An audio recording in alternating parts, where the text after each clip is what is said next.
La mafia c'est yo, la mafia c'est yo, la mafia c'est yo, et c'est yo même qui a commandé Wulo.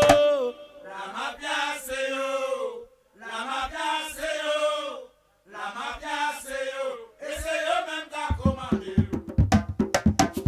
Aujourd'hui, 3 avril 2025, le roi des mers et des océans Dada Dagbo Hunan II reçoit une délégation d'afro-descendants venus de la Guyane française dans son palais à Ouidah.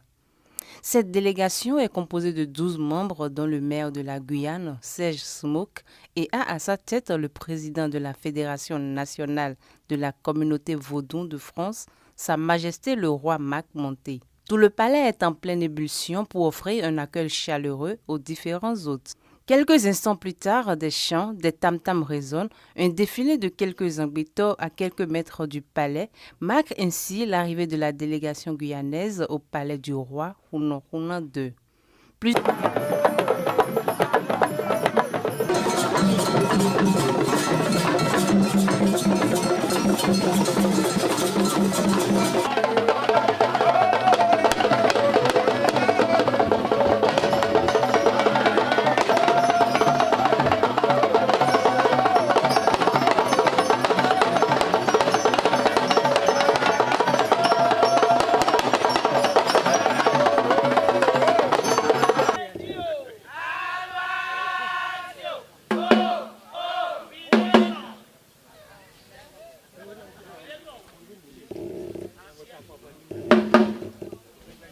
La délégation de la Guyane, Dada Dagbo Hunan II, suivie de quelques têtes couronnées et adeptes du vaudou, se sont rendus à la mairie de Ouidah.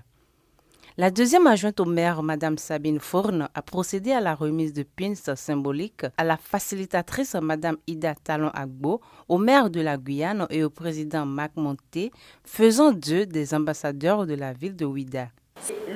Ouidah, c'est la terre, c'est le berceau même du vaudou. Vous ne vous êtes pas trompé.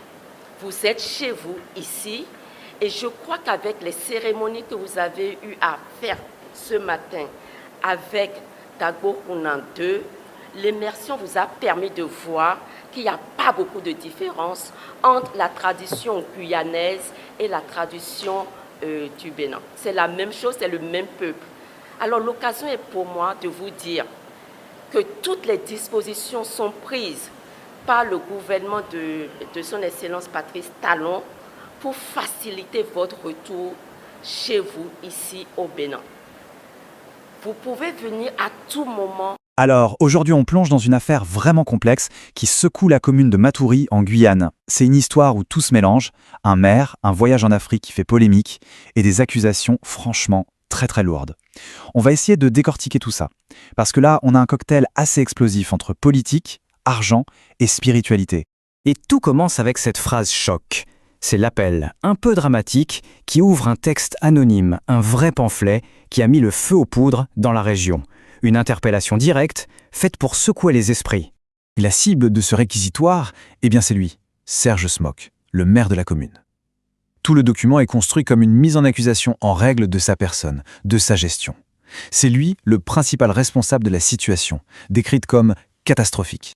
Bon, pour bien comprendre l'ampleur de la crise, il faut regarder d'un peu plus près les accusations qui pèsent sur le maire, telles qu'elles sont écrites, noir sur blanc, dans ce fameux texte. Le document, il n'y va pas avec le dos de la cuillère. Il parle carrément d'une ville à la dérive, d'un naufrage total. Les auteurs accusent le maire d'avoir en gros confondu la caisse de la mairie avec son portefeuille et d'avoir trahi la confiance des gens qui ont voté pour lui. C'est une attaque frontale, sans aucune nuance. Mais ce n'est pas juste des généralités. Le pamphlet s'articule autour de 3 grosses accusations, bien précises. D'abord, le volet financier.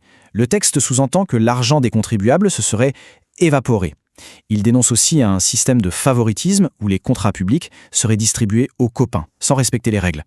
Des accusations assez classiques au fond, mais formulées de manière extrêmement grave.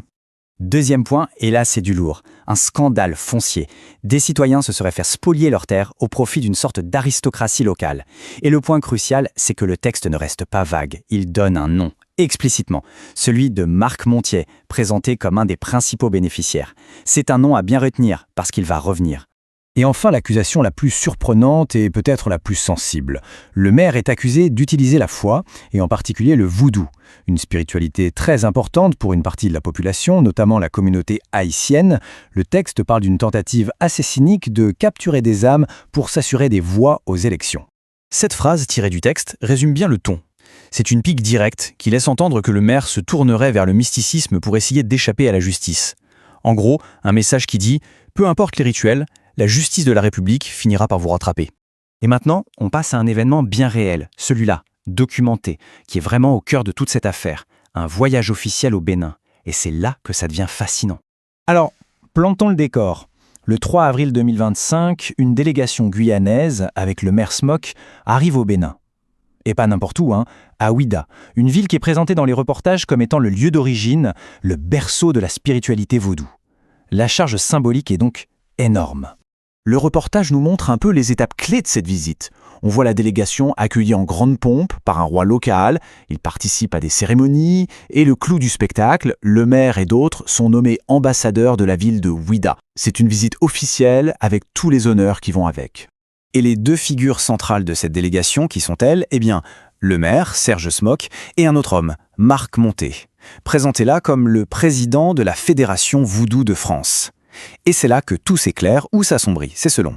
Parce que ce Marc Montet, c'est exactement le même homme que le pamphlet accusait dans le scandale foncier. Et c'est précisément ici que les deux histoires, les deux récits, se percutent violemment.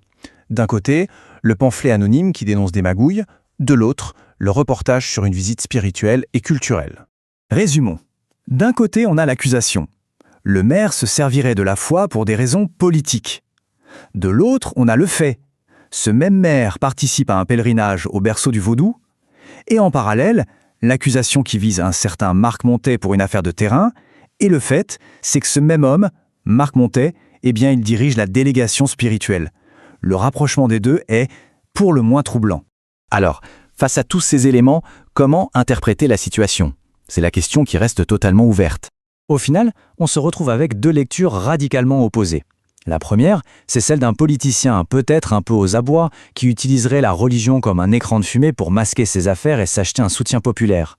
Et la seconde lecture, c'est celle d'un élu, leader d'une communauté afrodescendante qui fait un voyage tout à fait légitime pour se reconnecter à l'histoire, aux racines de son peuple. La question de fond, elle reste donc entière. Ce voyage, c'était un authentique pèlerinage culturel ou une habile manœuvre politique. Les faits sont sur la table, mais leur interprétation divise profondément. Et dans cette affaire, une chose est sûre. La frontière entre le spirituel et le politique, entre la foi et le pouvoir, est devenue dangereusement floue. La mafia c'est yo, la mafia c'est yo, la mafia c'est yo, et c'est yo même qui a commandé Woulo. La mafia c'est yo.